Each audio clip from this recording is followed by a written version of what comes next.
Hey everyone, it's Chris.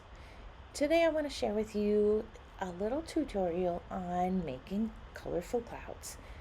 There is a new stencil. I just got it this week and it is called the Realistic Cloud Edger stencil from A Colorful Life Designs, and I have been having so much fun with it. I cannot stop playing with it.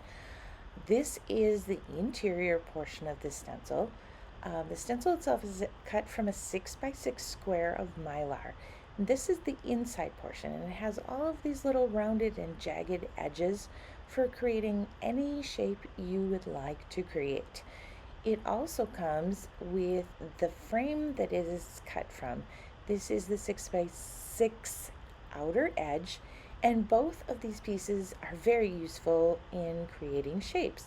You can ink up the exterior of that centerpiece and also ink the interior of the frame piece. The frame itself is kind of narrow on the edges, and sometimes I get ink over the edge and then I get a really sharp line. So for today I am giving myself a little insurance, so I just took some Scotch tape and some little strips of paper that I've cut to give me a little extra protection and some room so I don't get ink over the edges. I have assembled a little collection of inks here. I didn't use every single one of them, but almost, for today's project. I also have my blending brushes out because I'm using a mixture of Distress Oxide inks and dye inks. I have different brushes out. The colored handled brushes I use on my oxide inks, and the others I use on my dye inks. I don't like to use the same brush for the same or for different ink types. I also have baby wipes to clean up my mess, clean up my fingers, and to wipe off my stencil between colors. Now let's get started. This is my Waffle Flower water media mat that I'm working on, and I have cut a piece of cardstock. It's a little bigger than an A2 card. It's about 5x6, I think, and I will cut it down for an A2. Now, first I'm going to add some color. I'm just going to kind of start with some basic shapes of where I want my clouds on my card. I'm going to make three and a half clouds here on my A2. So I started with a really pale yellow, which was from the Ton Stamps. It's Frosted Vanilla Cupcake, and that's going to be my lower portion of my cloud. Above that, I have added a Peach Bellini, and then in between I use Innocent Pink. Both of those inks are from Gina K Designs. Now the tops of my clouds, I'm using Distress Oxide. This is Shaded Lilac, and they don't look like much right now, but you'll see the forms take shape when I start using the stencil here. This is Broken China ink, and this is a Distress Oxide. This is going to be my background, my sky color, and this is where I'm going to make those forms of the clouds really start to appear.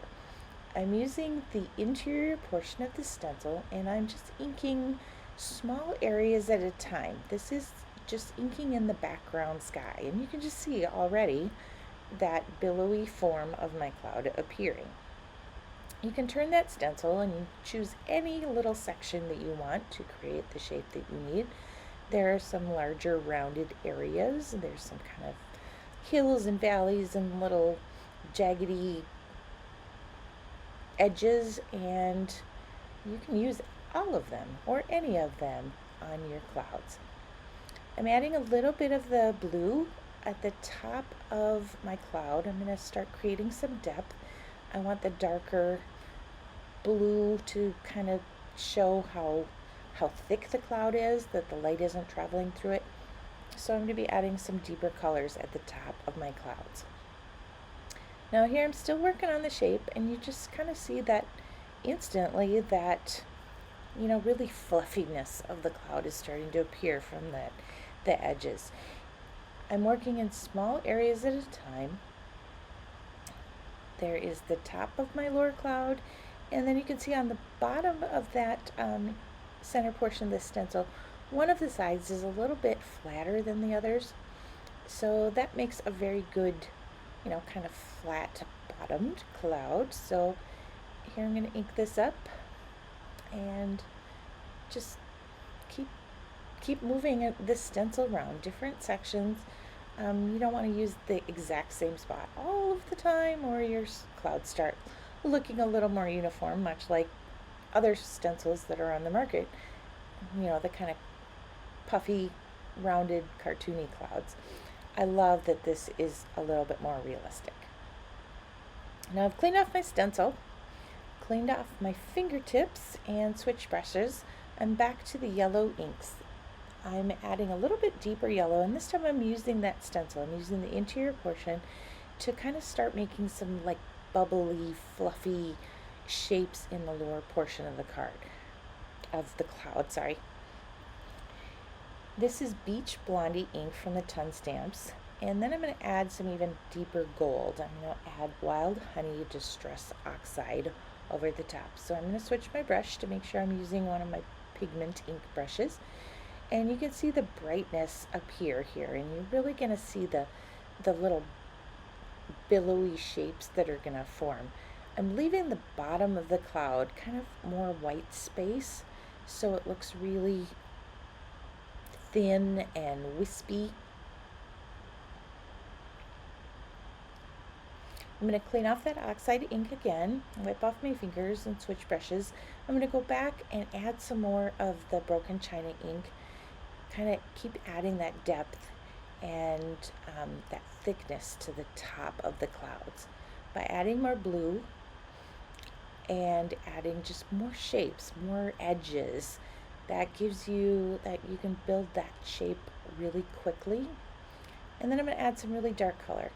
The deep purple blue of Wisteria ink from Reverse Confetti will go at the very tops of my clouds. And this time I'm going to use that outer edge, kind of that frame and I'm going to use the interior. I'm going to pull that ink from the edge in and really put that deep color right in there.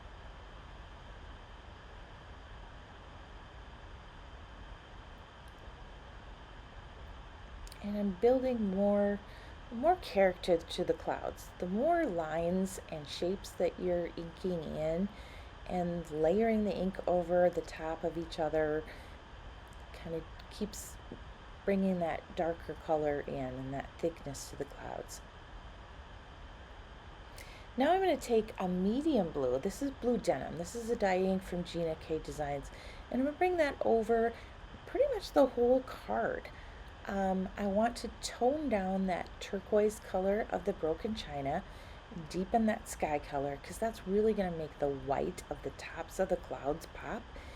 And you can see it, the dye ink over an oxide ink, the oxide is going to grab some of that color. So even where I had used the Wild Honey Distress Oxide, that's going to grab some more of that blue, of the blue denim, and really make those little lines and edges and fluffiness appear more. I want to add a little bit more warmth to my clouds, so I'm going to go back with my Peach Bellini and I'm going to add a little bit more of that peachy pink. I think the lower cloud especially needs some more shape to it, so I'm going to warm that up just a little bit by, you can either just brush it in or you can use the stencil and create more shapes. I'm going to put some, kind of deeper contours.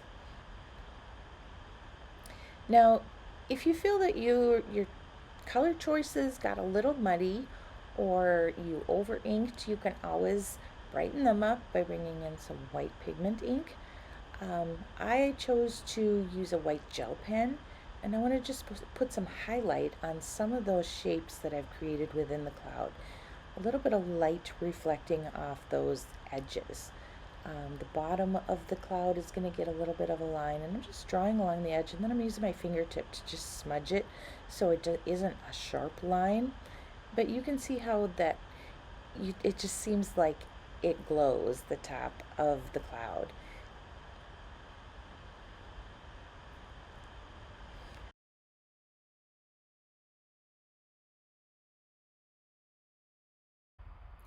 Now I have cut down my inked panel to an A2 card size.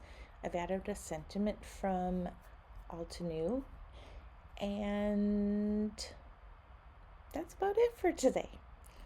Thanks for watching.